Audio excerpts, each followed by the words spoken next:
This is not a story about the king of rock and roll. This is a story about a king who had Washington on the hook and paid $100 million for it. For the first time, you will see evidence that Elvis Presley was a secret agent. His meeting with Nixon in 1970 became the sealing of a pact. Elvis received prescription drugs, up to 1,000 doses in 1976, and the president gained an influential ally. Today, we will present testimony about the existence of an insurance safe in the wall of Graceland, which contained materials capable of destroying the careers of at least 7 high-ranking officials. Elvis lost control of his most valuable asset. We will uncover 5 shocking secrets that were hidden from the king, and how these manipulations led to his insurance safe disappearing just months before his death. Our investigation begins with Colonel Tom Parker. Secret 1. FBI codenames. In the 1960s, Elvis's financial records show consulting expenses totaling over $50,000, which went to an unknown contractor Q. Our sources and former special services claim Contractor Q is the code name for a communication channel with elements within J. Edgar Hoover's apparatus at the FBI. These funds were a veiled payment for secret federal services and reports. Elvis, who maniacally sought to obtain a genuine federal badge, used his status to access Washington elites. He didn't just entertain, he listened. Testimony from a former studio employee confirms an order for 12 modified microphones disguised as furniture pieces. These devices allowed the recording of private conversations of guests throughout the house. 2 strange peculiarities were found at Graceland: a walled-up room in the basement and a specially reinforced section of the wall in the home office, hidden behind a bookcase. This contradicts the official narrative of an innocent Elvis. The walled-up room most likely served as a temporary archive for the collected material. According to some data, $15,000 of these expenses were transferred to an offshore account in Switzerland linked to a lawyer involved in the Watergate scandal. The total number of recorded visits by high-ranking officials to Graceland between 1970 and 1976 is 42. Among these guests were key figures in the Nixon administration, creating ideal conditions for gathering compromising material. It was this reinforced safe, whose existence was known to only 3 people, that became the center of the whole story. The safe was armored and equipped with a complex dual coding system. But as Elvis's drug dependency spiraled out of control, the grip on his insurance began to slip toward Colonel Parker. Secret 2. The lawyer, the folder, the traitor. In 1994, one of his former lawyers, who died under mysterious circumstances, mentioned in his diary the existence of Folder RL, which contained 90 minutes of shocking audio. This was a recording where political elites discussed agreements that would discredit them. Colonel Parker was merely a traitor who had no political ambitions but craved financial security. He acted as a middleman between the king and Washington for many years. The compromising material was sold to an influential shadow figure who managed political campaigns in the South, known for his ruthlessness. This figure was a former member of the Nixon apparatus, which significantly increased his influence. This figure was also a supplier of information and prescriptions, deepening Elvis's dependence to gain leverage. His real name remains undisclosed due to protected court archives, but we know his initials. Our sources point to a congressional aide who had direct access to the White House administration and, importantly, was the founder of the very security firm that conducted the fake inventory. Parker himself viewed this man as his last chance to avoid deportation. Parker exchanged the safe's contents for $5 million in cash and a guarantee that his disputed immigration status would never be raised at the federal level. The deal was concluded in Mexico, far from the scrutiny of American special services. The contents of the safe, which included compromising photographs, were used over the following years for manipulation of voting in Congress. None of the 7 politicians compromised in the safe were able to speak publicly against this traitor. Only 2 months were needed for this shadow figure, to resign from Congress after the successful sale of the compromising material. His pension benefits were increased by 40% during this short period, proving the receipt of illegal payments. This traitor received both money and political cover for his role in the king's destruction. We assert that this was a double blow. Political blackmail financed with Elvis's own money. The audio recordings from the safe were the most valuable asset, ensuring the impunity of all participants in the conspiracy. After extraction, Folder RL was burned in the private fireplace of this shadow figure. In essence, Colonel Parker sold the king's soul for his own comfortable future. This episode marked the culmination of years of control over Elvis. The removal of the compromising material was not a theft, but a highly political special operation. After this incident, even the lowest-ranking officials stopped visiting the king. The documents contained evidence regarding the falsification of election results in 1972.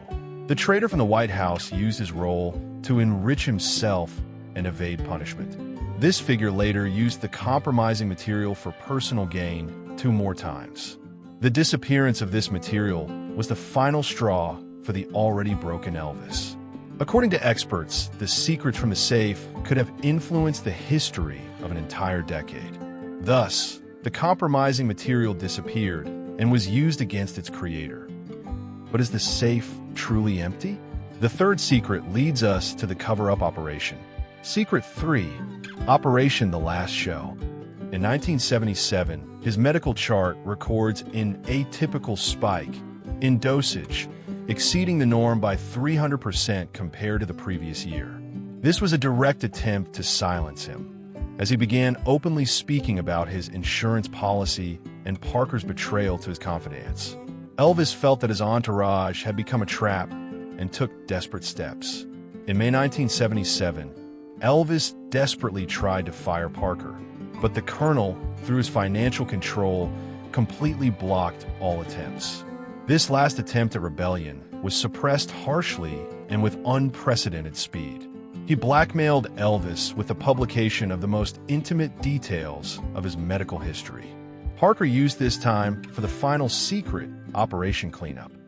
He hired a private security firm based outside the state, supposedly for an inventory of assets before a new, non-existent tour. This firm had experience dealing with the removal of highly sensitive materials. On the night of June 2nd to 3rd, 1977, under the guise of this fake inventory, the safe in the wall was opened, emptied, and resealed by a team of professionals. They used a thermal cutter to leave no trace of forced entry on the wall surface. The operation was carried out with military precision and took less than 3 hours. Elvis, who was in a drug-induced stupor due to high doses, was given a fake set of unimportant papers so he wouldn't notice the genuine evidence was missing. Elvis himself woke up only a day after the manipulations were completed. This happened 3 weeks before Elvis canceled 5 concerts, citing poor health, but the real reason was likely the emotional shock of realizing the betrayal. His mental state drastically deteriorated after realizing the fact that the compromising material had been stolen. The cancellation of the concerts became the first public sign of his complete breakdown. A week before the inventory, 7 large bank transactions were made to accounts linked to key political figures. The total amount of these off-contract payments is over $1.2 million, confirming the fact that the compromising material was bought out. These funds were the direct price of his silence and subsequent downfall. Who took this compromising material? The fourth secret leads us to Colonel Parker's name. Secret 4, Parker and the financial noose. How could Colonel Tom Parker, a foreign immigrant without citizenship, control such an icon for so long? Our answer: blackmail related to Elvis's medical records. It is known that Parker took 50% of all profits, but tried to prove he was entitled to 80% through secret payments for silence regarding the dependency. This extremely high commission was his financial leverage against any resistance from the king. Parker possessed not only medical records, but also detailed logistics of Elvis's trips to Washington, recording his every move. He personally collected information about Elvis's intimate meetings with influential individuals in private apartments. This gave him unique access to the safe's contents, as he controlled who entered Graceland and when. The safe was installed in 1973, shortly after his divorce, when Elvis's vulnerability peaked. In mid-1976, Parker personally supervised the installation of a new security system in the house, insisting on its urgency. In reality, this was a cunning maneuver. His goal was not to protect Elvis, but to gain complete control over all keys and codes. Under the guise of modernization, he gained access to the technical drawings of the wall and the original codes, allowing him to create duplicate keys without the king's knowledge. According to 1974 ledgers, a personal bodyguard, rumored to have a key to the insurance safe, received an unexpected bonus of $25,000 and was dismissed within 48 hours after attempting to challenge Parker's actions. The dismissal of this bodyguard was presented by Parker as a precautionary measure for the king. Additionally, in 1976, Parker received $120,000 in cash from the king, which was explained as security payment but went toward bribery. Investigators believe this payment was a direct bribe for the silence of insiders at Graceland. The investigation reveals the compromising material did not disappear after Elvis's death, but 6 months before it. This was a blow from which the king could no longer recover. Secret 5.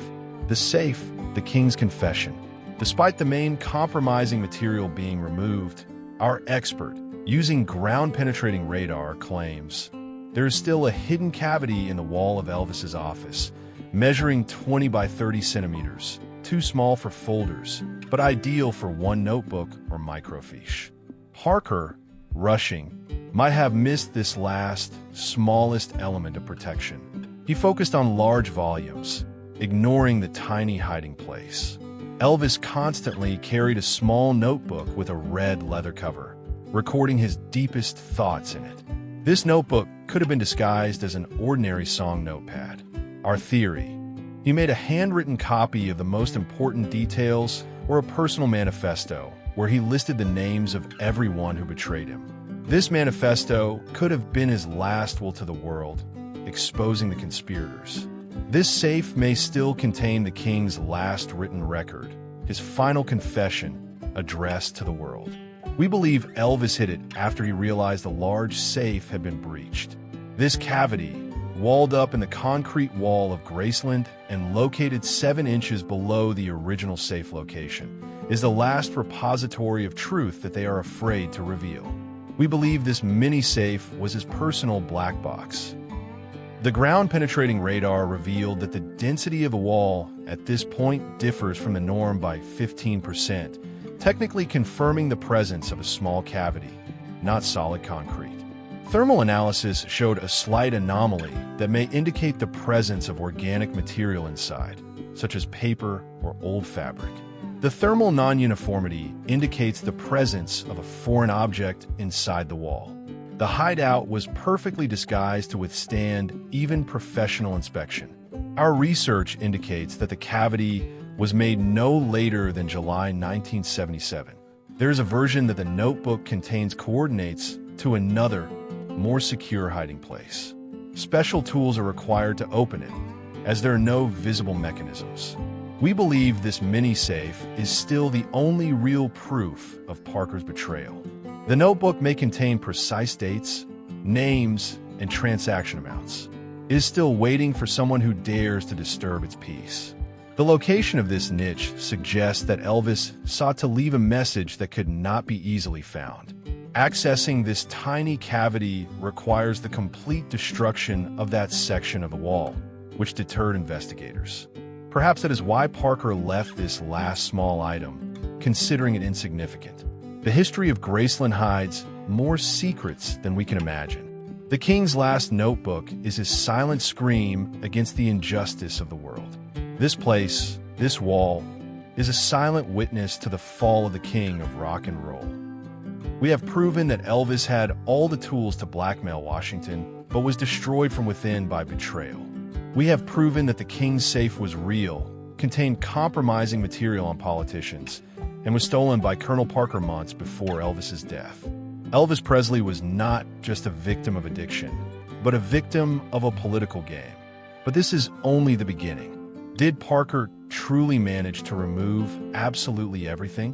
What really lies in a hidden cavity in the wall of Graceland?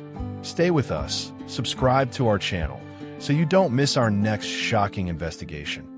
Elvis alive? Or is this a staging for revenge for the safe? Hit the bell to know when the truth comes to light.